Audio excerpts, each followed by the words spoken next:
Hack the Entrepreneur is part of Rainmaker FM, the digital business podcast network. Find more great shows and education at rainmaker.fm. Hack the Entrepreneur is supported by Citi Cards with Android Pay. Listening on your phone? Now you can pay while you listen using the same device. Just tap and go. Download the Android Pay app on Google Play or visit citi.com/androidpay to get started. Android Pay is available for eligible Citi consumer credit and debit cards.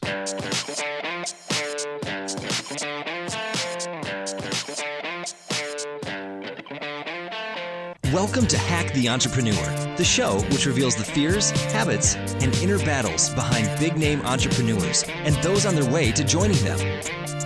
Now here is your host, John Naster. Welcome back, everybody, to Hack the Entrepreneur. I am so glad you decided to join me again. My name is John Naster, but you can call me Johnny. Today's entrepreneur is also a really good friend of mine. He's best known for creating extremely profitable businesses on Amazon. He currently runs 3 separate companies: Men's Health and Fitness, Zen Active Sports, and a supplement and nutrition company whose name he won't share with me because he doesn't want me to share it with the world. I met him at the Tropical Think Tank conference this past March, and I was immediately blown away by his knowledge of business, his passion to live a lifestyle that is solely dictated by him, and he's kind of hilarious and makes me laugh all the time. He is also one of the most sought-after speakers in the world on entrepreneurship and lifestyle design. Now, let's hack Ryan Daniel Moran. Hack the Entrepreneur is sponsored by Citi Cards with Android Pay. How cool is it that we live in a world where you can use the same device to listen to Hack the Entrepreneur and buy your morning coffee, groceries, and more? And did I mention that it's a super fast way to pay? Just use your Citi Card with Android Pay at the register. Get in, get it, get going. Download the Android Pay app on Google Play or visit citi.com/androidpay to get started. Android Pay is available for eligible Citi consumer credit and debit cards.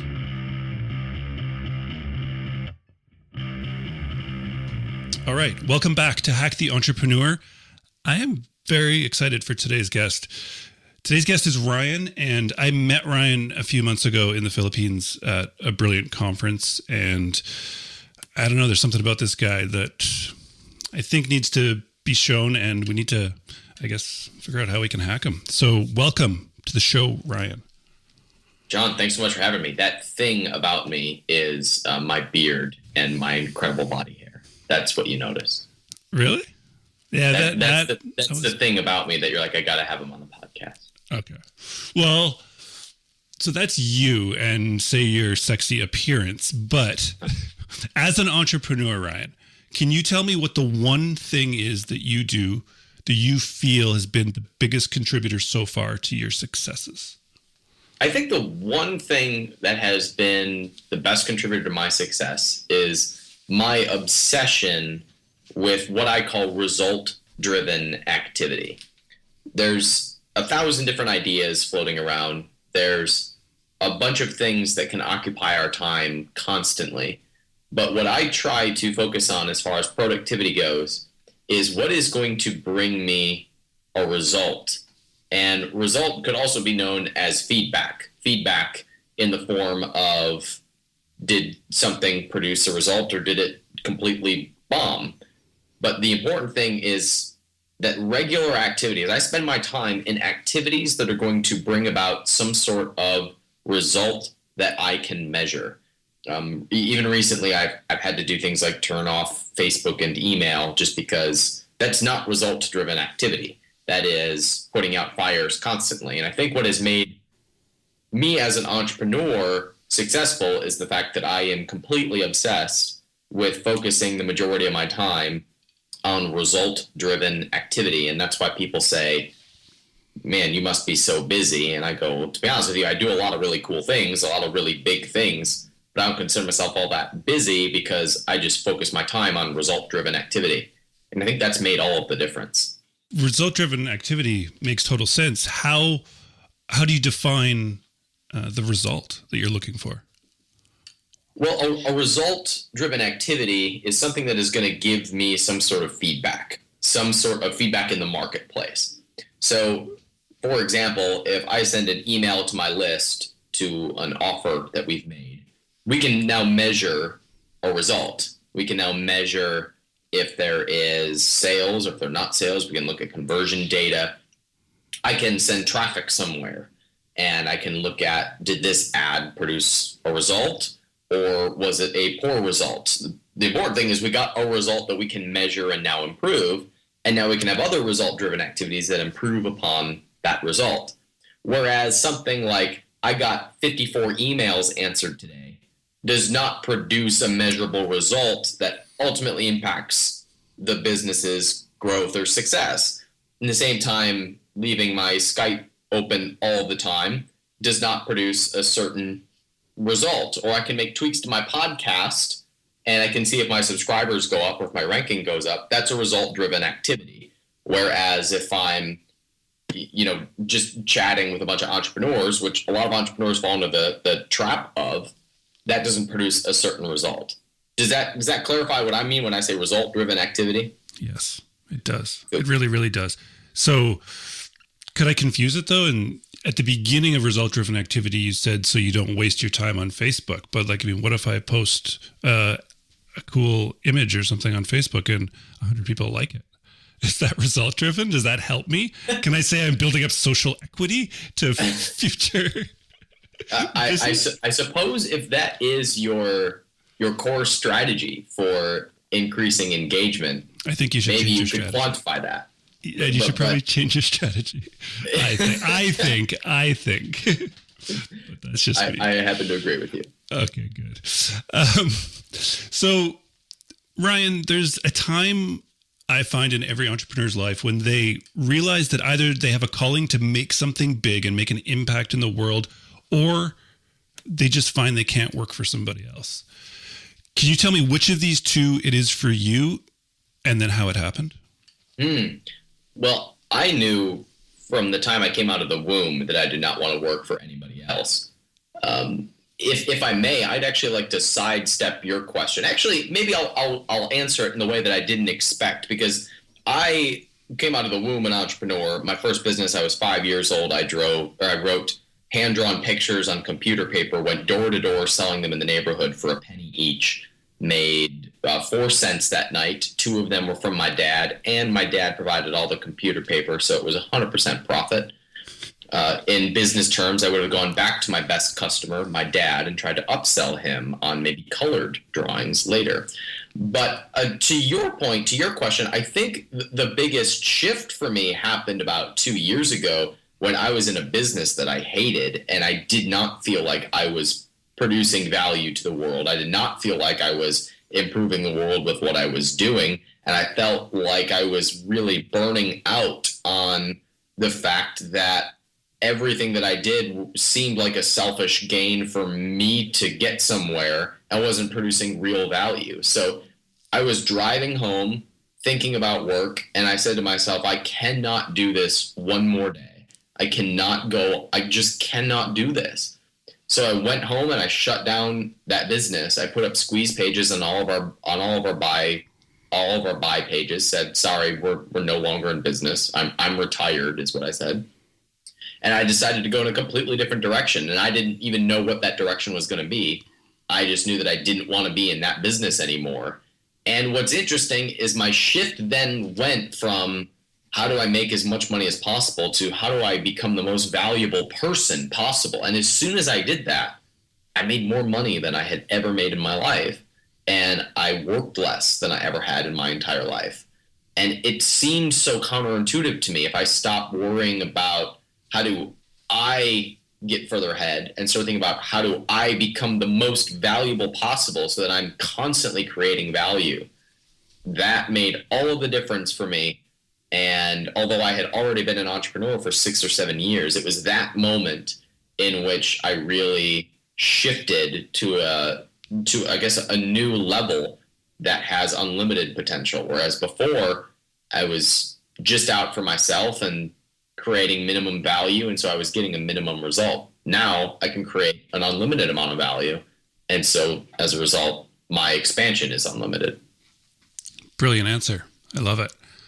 And so you talked about quitting the other business, not knowing which direction to go in, about having a complete mind shift change that opened you up to unlimited potential. But then let's go back and how did you, like, can you tell us how then you did decide once you'd closed down that business, no idea for the next business, how did you say sift through potential business ideas or project ideas and decide, okay, I'm going to go this direction now? Fantastic question. I have a brilliant answer for you, and it goes like this. I started looking at where do I currently have the most value? Where do I currently provide a lot of value really easily? That was a definite qualifier for me. I said in my next venture, I have to be able to very easily and effortlessly create value that is not connected to my time. So I started looking at areas of my life where I was producing effortlessly a lot of value, and people said that I was getting an immense amount of value. And at that time, I had a handful, maybe I just had one marketing client at the time, and it was an easy client for me, and they were deliriously happy. And it was really easy for me to write their sales messages. Like, I could do it in my sleep, and their business tripled in the time that I was working with them just from my efforts, which I found to be very simple. So when I shut down the business that I had, which was selling a lot of information products, I then said, okay, I'm very easily creating a massive amount of value for this other company because I work a few hours a week and have tripled their business. So let me see if I can find other clients like these. And I booked a handful of other clients, which was between those clients, I had a six-figure income, and that was my bridge. That was where I said, okay, this is where my cash flow is going to come from. And since I'm able to very easily create value here, that frees me up to not have to jump into a new business idea. So I started planting seeds along things where I could create a lot of value. And I eventually built very successful Amazon businesses, which is how a lot of people know me, as I have some really successful Amazon businesses.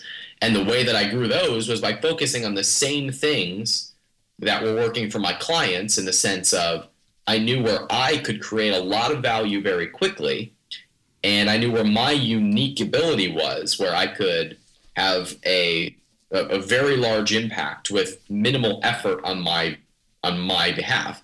You know, my skill set's different than your skill set. I can create a lot of value in one area. You can create a lot of value in another area. And that's what makes free marketplaces so beautiful, is that I value whatever you're producing more than you do, because you can make it so easily. So we exchange in the form of dollars or some sort of a trade. So I had the clients for a short amount of time just by focusing on where's my value, where can I very easily create value. And then I took those skills and applied them into the businesses that I eventually grew into multi-million-dollar businesses.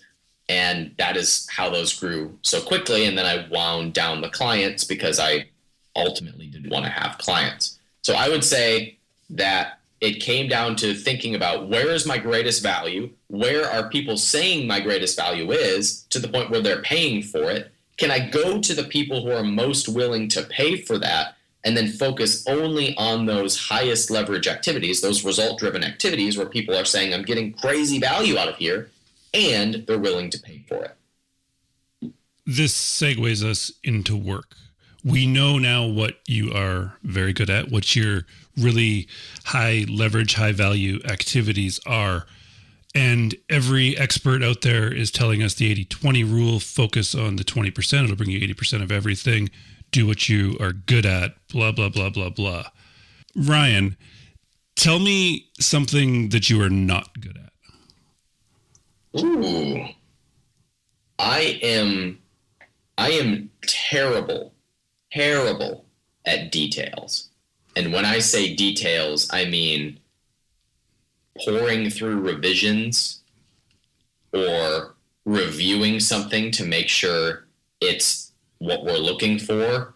I'm not good at details. I'm really good at making strategic decisions and leading the charge. But the minute I have to slow down and analyze details, my brain says, this is not growth. We got to get this done as soon as possible. And I do shoddy work, and it's horrible. So that's why I have partners and employees, and I partner with very, very detail-oriented people, because the secret to partnering is to partner with people who are very, very different than you. So my partners are very detail-oriented, and I am whatever the opposite of detail-oriented is. Excellent. I love it, because I totally understand where you're coming from. And I love the spark and ignition of getting something rolling. But then it's the details. Just please don't bother me with them. I'm on to something else. Yeah. Okay. So you run some very successful businesses, mostly on Amazon at this point. You do just a lot of things, right? And as you said earlier, that people think that you must be a very busy guy, and you like to maybe work a couple hours a day only. So let's walk through. You're in a work day. You have however many hours you want to work. You probably have a lot you have to accomplish and to get employees and other people doing the tasks for you. Can you walk us through whether it's a 30-minute or a 1 hour sort of routine for your morning to set you up to kick ass? But whatever that is, can you walk us through that?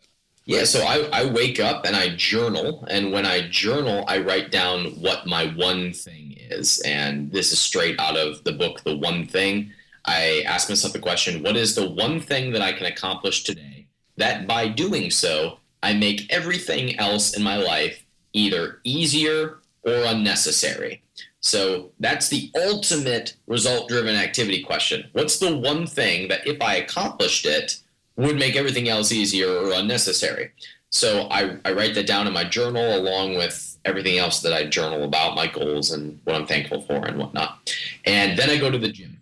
And I go to the gym and I don't think about work.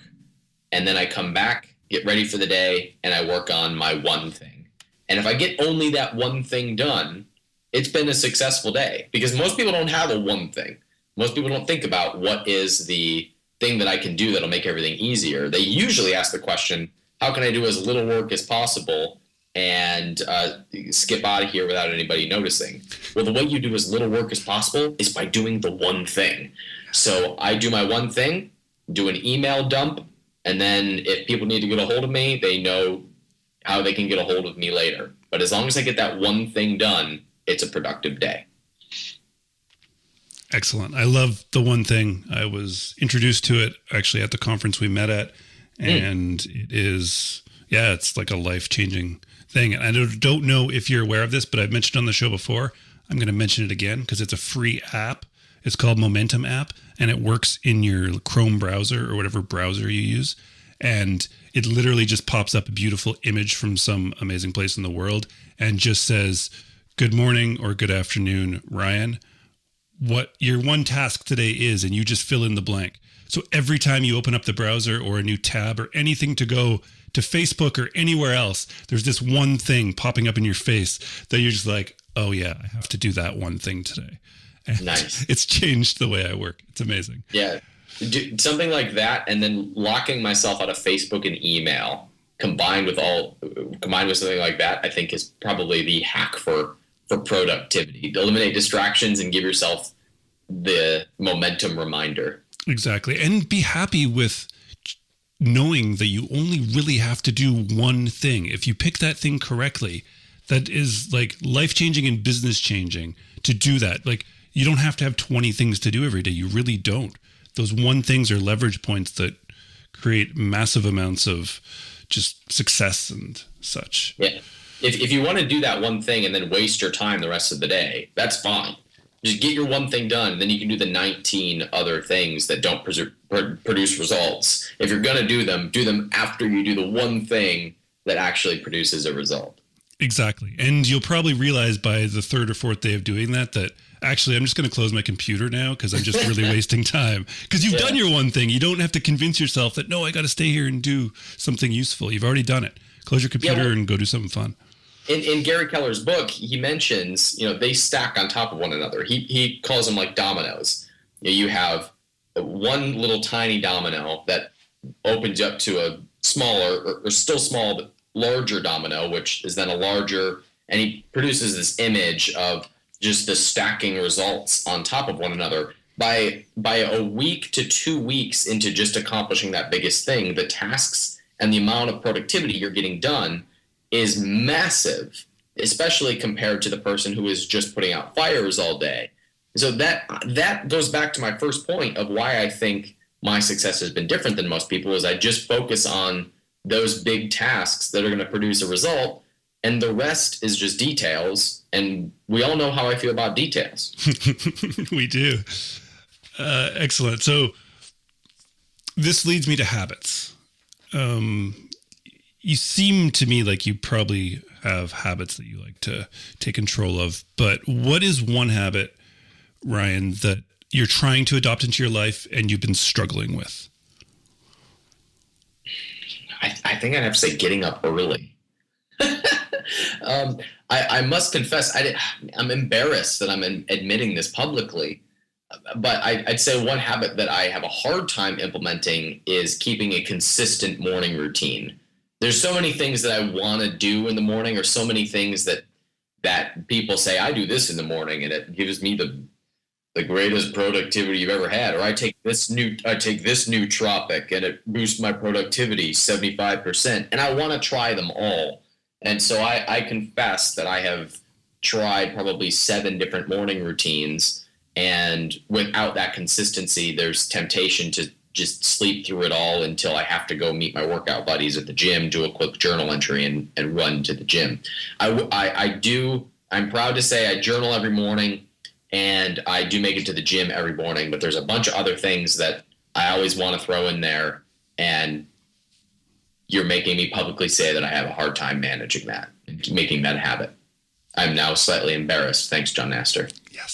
Yes. Thank you. That's awesome. So we'll move from that because it sounds like a touchy subject to you, but struggles and fears.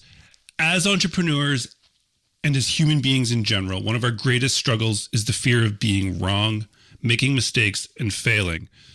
So Ryan, please, can you walk us through how to be wrong? I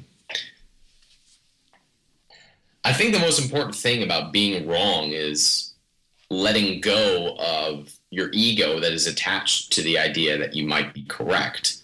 The only reason we care if we are correct or incorrect is because we're afraid of what it will do in our social standing. That's biological. I mean, our brains are wired to be of great value in our social circle because that's how you increase your standing within the tribe, and therefore you have access to more resources. So that's the only reason we care about that. But if we look outside of that small scope and we look at the bigger thing that is being impacted, like our business, then we can remove our own personal attachment to it because we're going for a result rather than our own personal gain. I'd also say that it's really, really hard to be wrong in the sense of failure, where I've had many, many, many, many failures, both personal and business-wise. I had a very interesting failure that was really difficult for me this year, which it seems silly to some, but I was a candidate for a major reality show that I was just sure I was going to get. And I set up my life to go on the show, and I was wrong. It came down to me and one other person, and they picked the other person. And I was wrong. But as a result of that, as well as every other of the hundreds of failures I have had, there are new opportunities that come as a result of the failure. People that you meet, lessons that you learned, roads that opened up, places that you moved as a result, produce new opportunities. So our ultimate successes are dependent upon many, many failures. So I would also tell the person who is afraid to be wrong or afraid to fail that you have to go through those failures in order to create the right environment for things to grow. It's like soil. Things have to die in order to create the most nurturing soil for things to grow and produce fruit. They have to die to nurture the soil, and our success is the same way. There are ideas and dreams and roads that have to nurture the soil for the right ingredients to be there in order for our success to happen. So if you're coming off a failure, or if you've been wrong on something, just know that you're putting something in the soil that is ultimately going to lead to whatever it is that you're growing. Okay, and what about the dip? So the dip, explained by Seth Godin, is that you're going to start something and it's not going to work, and it's not going to work, and it's not going to work, and then maybe it'll work. And you need to be aware of what the dips are ahead of time, because everything you're trying to accomplish or achieve in life is going to have these dips. Some of them are bigger. The bigger the dip, the better, because the fewer people get through it. So the bigger rewards are on the other side of it. But say, let's go back to your reality show, and you tried and you tried and you tried, and then you stopped trying. What if that was the end of the dip? And that's why there's so few people on reality shows. How do you know when, okay, this dip's not worth it, or this is actually, I just need to change direction? Do you know what I mean? Yeah, I do. I don't know that applies in the sense of the reality show, because they either pick you or they don't pick you. But in terms of business, I have a little bit of a different perspective than Godin on this one. And I think the way that you measure this is in growth. I think you can try and you can try and you can try, and each time grow a little bit more. But if the situation exists in which you are attempting and attempting and attempting, and there is not regular measurable growth happening as a result, it may be time to go into a new direction. You have a clear sign of this if you are attempting and you're attempting and you're attempting and things are shrinking.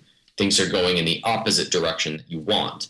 That means that it's either time to pivot or you need a change in strategy, because the strategy that you're working, that you're using is not working. So my opinion of the dip is that even in the dip, there are still measurable growth happening, even if there's not large leaps in growth, or even if they are not visible to anyone but people who are very internal to the numbers and to what's going on under the hood. But I'd say if you are pushing and pushing and pushing and you're shrinking, or you're pushing and pushing and pushing and there's not growth happening, I think that is a clear indicator of when it is time to at least consider a change in strategy. Smart. Well said. I like it. So Ryan, it's 1 year from today. You and I were sitting down and having a beer. We're celebrating this amazing year that just has passed you. What did you accomplish to make it so awesome? I developed a good morning routine. That's for sure. Let's go big, man. What did you do? I gotta be honest with you, John. This is my obvious avoidance of your question, because I used to ask myself this question often, and I found that this question didn't serve me. So I changed the question. And the reason for this is I found, at least for the way that my brain works, and I don't know if this is the case for all entrepreneurs, but this is how my brain works, is that I really enjoyed setting these 1 year projections for myself, and I really enjoyed moving towards them. But like most entrepreneurs, I would hit some of those things and I wouldn't hit some of those things. And I, like other entrepreneurs, would beat myself up over the things that I did not accomplish, much more than I celebrated the wins that I did accomplish. And so I found that I would look back on these 1 year projections and feel bad about myself, regardless of what it was that I accomplished. And people would say, you did this and you did this, you did this, and you're so handsome and you have this incredible beard. And I would say, but I feel bad about all of it because I didn't get X, Y, Z. I didn't get everything on my list. In fact, look at this one. I barely made any progress here. I only have a 6-pack. I don't have a 12-pack. And the way that I switched this is a very simple switch that I learned from Dan Sullivan, where he says that this is common for entrepreneurs to have this ideal that is constantly moving, and we think we are moving towards this ideal, but it just continues to move. So as a result, we just constantly feel bad about our successes rather than celebrate them. But if we reverse that, and we just think about where we were a year ago, and we think about the growth that has happened a year ago, and our focus just becomes continual growth, then we accomplish more than we ever thought we could, and we celebrate it more, so we actually enjoy our success, and our total happiness has changed. So I changed this approach in me, and I'm sorry, I'm totally avoiding your question because I've played with this question many times. If in 1 year from now, I look back and I say, I have grown as a person more than I ever have grown, and the people around me have grown as a result of me growing, then I say, this has been an incredible year. The numbers and the results I let go of because I know that when I cling to them, they elude me. Whereas if I focus on growing myself and I grow those around me and I grow my businesses continually, then I far out-achieve anything that I could have projected or written down or meditated on. There we go. It had a 3 or 4 minute preface, but then you answered it very, very well. And thank you, because I'm so happy that you started the interview and you stopped it by talking about your most excellent beard. You mentioned it both times, and to me, that's finale. That's great. So, in literary terms, we call that a motif. There we go.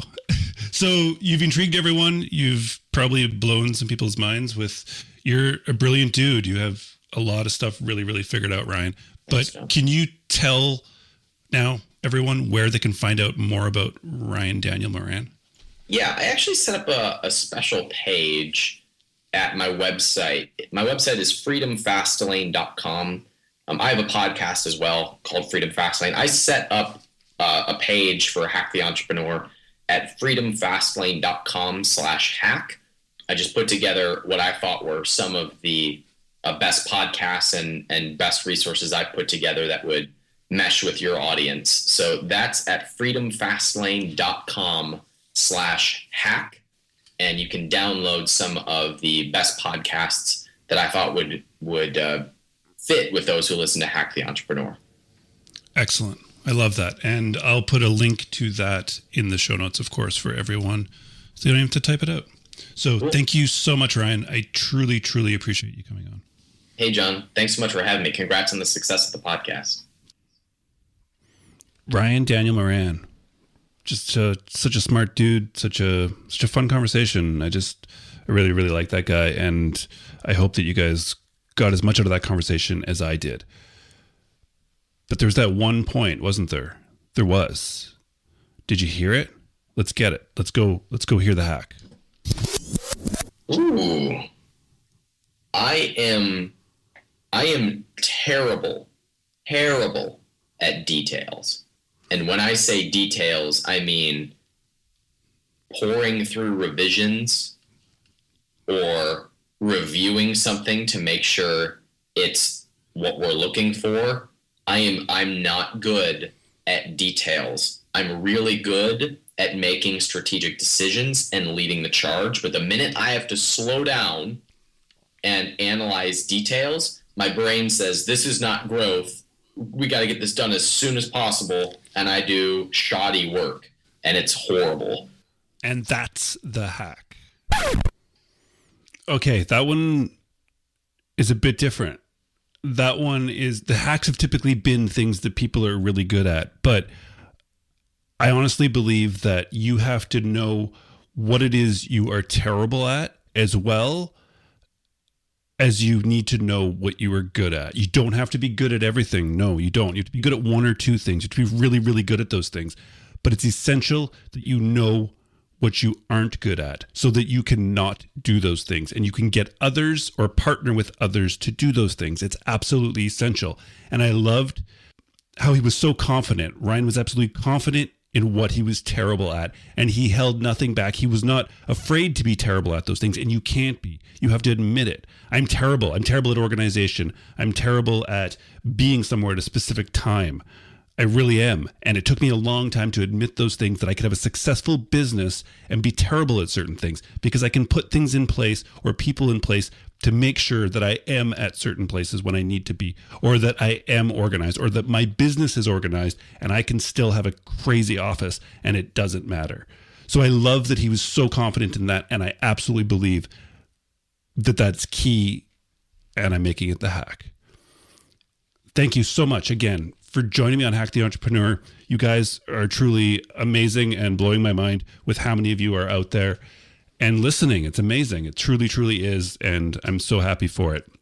I have 142 reviews on the iTunes store already. 5 stars, all of them. And it's amazing to read. If you haven't left me one, please, hacktheentrepreneur/iTunes will take you there. Or just go to the iTunes store, look up Hack the Entrepreneur, leave me a rating and a review. It would mean so much to me. If you can, put your Twitter handle, your @ and your name in there for me, because I would love to go on Twitter and be able to reply to you. The worst part is getting to read these and wanting to reply to you, but I don't know who you guys are. Sorry, but I thank you so much for it, and I truly appreciate all the reviews you've left so far. Thank you so much for taking the time to do that. So this has been fun. Please come back next time. Until then, please keep hacking the entrepreneur.